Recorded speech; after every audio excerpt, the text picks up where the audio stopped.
this broadcast to bring you this important bulletin from the United Press. Flash, Washington. The White House announces Japanese attack on Pearl Harbor. Stay tuned to I was walking down the main street in Sturgeon Bay here, and there was a big sign in the Door County News window, Pearl Harbor has been bombed. I was working at the time in the shipyard, and it was Latham Smith Shipbuilding, and in those days, or at that time, we were building 4 little small tugs for the Army engineers. What began as a small shipbuilding contract was soon to grow into a significant portion of what would become the world's largest ever construction program. By the time we were done, Sturgeon Bay's 4 shipyards would build and launch 258 ships of every shape and size that could squeeze through the locks of the St. Lawrence and Mississippi rivers. Cargo ships, supply ships, warships.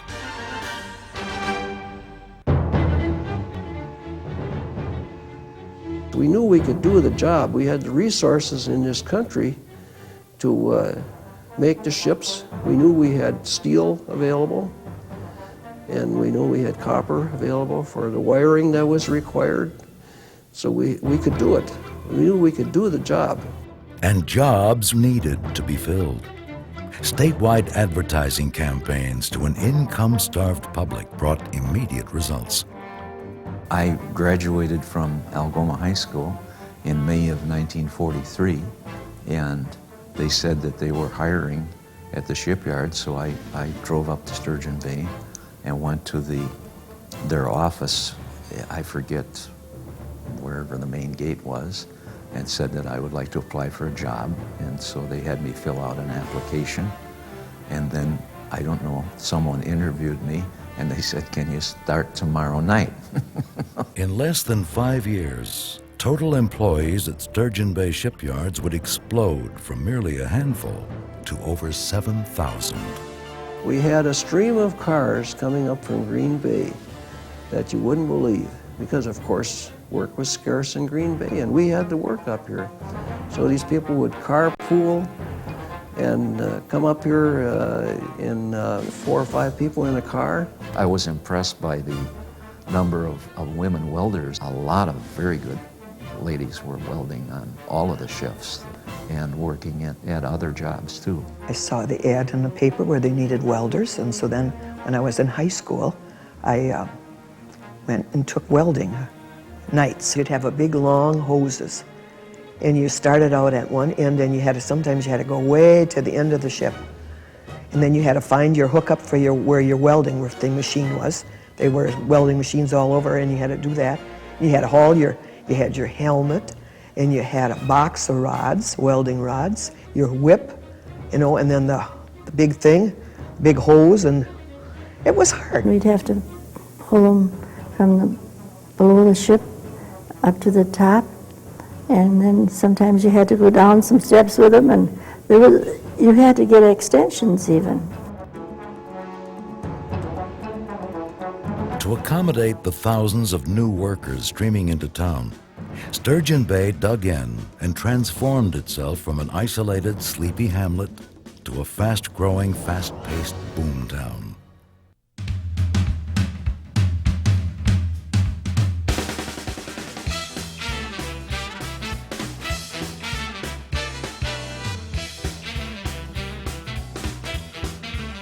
Two government housing projects were fought for and won by local civic leaders. The Sunset Project, now a quiet neighborhood of small, well-built homes on Sturgeon Bay's north side, was quickly constructed to serve about 600 families. Across town, the Sunrise Apartments became the home to 500 more workers. We saw the springing up of a trailer camp just around where Little Lake is now, where people just moved their trailers in. The sanitation wasn't very good. There were complaints to the city council about the sanitation. With pre-war infrastructure sagging under the weight of an almost doubled population, the town responded.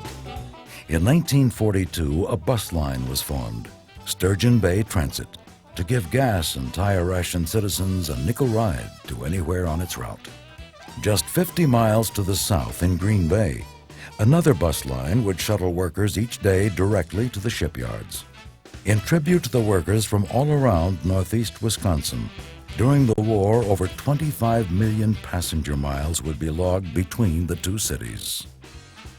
We had a sleeping giant here in Sturgeon Bay with all the shipbuilding facilities that we had here. So I think we had a lot to do with, we were very important in winning World War II.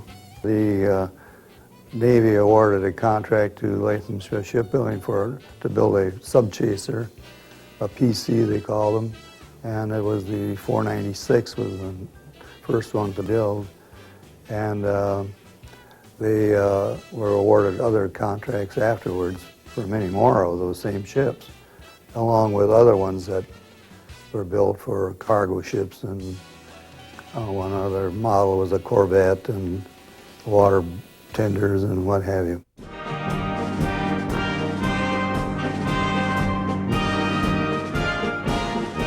Well, it was in May, and it was a beautiful day, and I had a new suit, and I had a corsage from the ensign that was there for his ship. Launching celebrations in Sturgeon Bay were occasions of community togetherness. The town came out, and the band played. The workers watched with pride.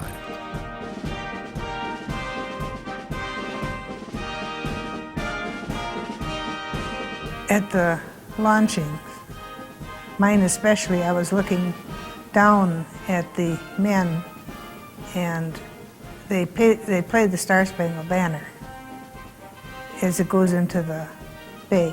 And you look down at the faces of those men that built that ship, and the love and the adoration and the pride in their faces were just amazing. For a small town to be launching a large ship, on average once every 5 days, you'd expect to find corners cut and sometimes less than first quality construction. But in Sturgeon Bay, that was not the case. It was good. It was clean. The workmanship seemed to me was good, to my idea of what a boat should be. They knew it was a war, and they had to do a good job. They didn't want to do a job and have something happen on the boat or something like that. We were proud of what we built. And all the people in the yard were proud of what they built. We earned the Navy E for effort, excellence. Not lost on wartime workers was the desperate need for the ships that Sturgeon Bay was producing. All 4 shipyards were constructing key Army, Navy, and maritime vessels. Peterson Boat Works' 37 motor launches, aircraft rescue vessels, and 110-foot submarine chasers. Sturgeon Bay Boat Works, now Palmer Johnson, 43 freight and aircraft rescue boats for the U.S. Army.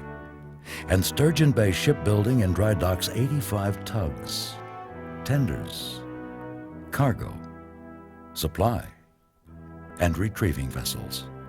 But the largest single contribution came from L.D. Smith Shipbuilding's 93 frigates, net tenders, tankers, cargo ships, gunboats, and especially 173-foot subchasers, or PCs.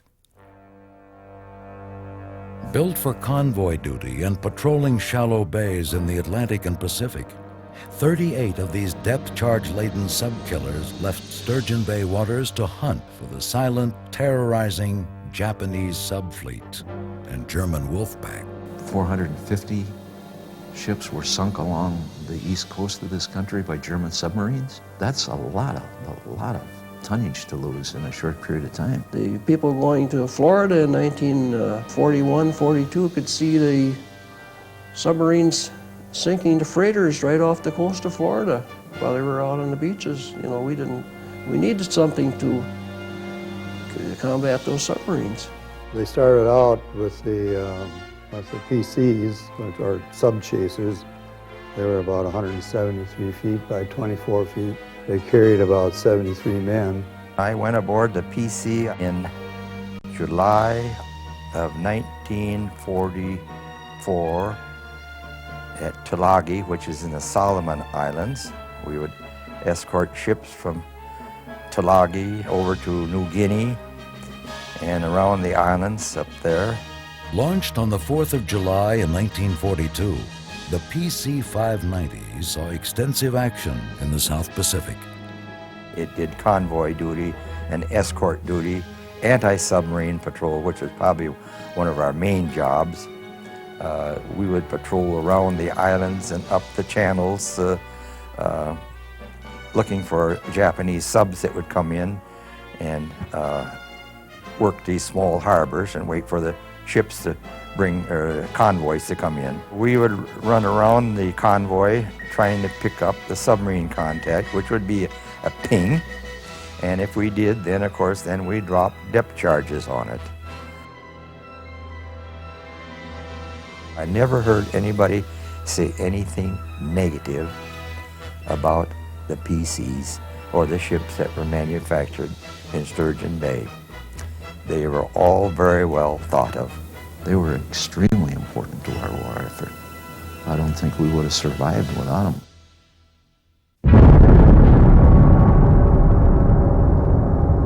And on August 15, 1945, it was all over.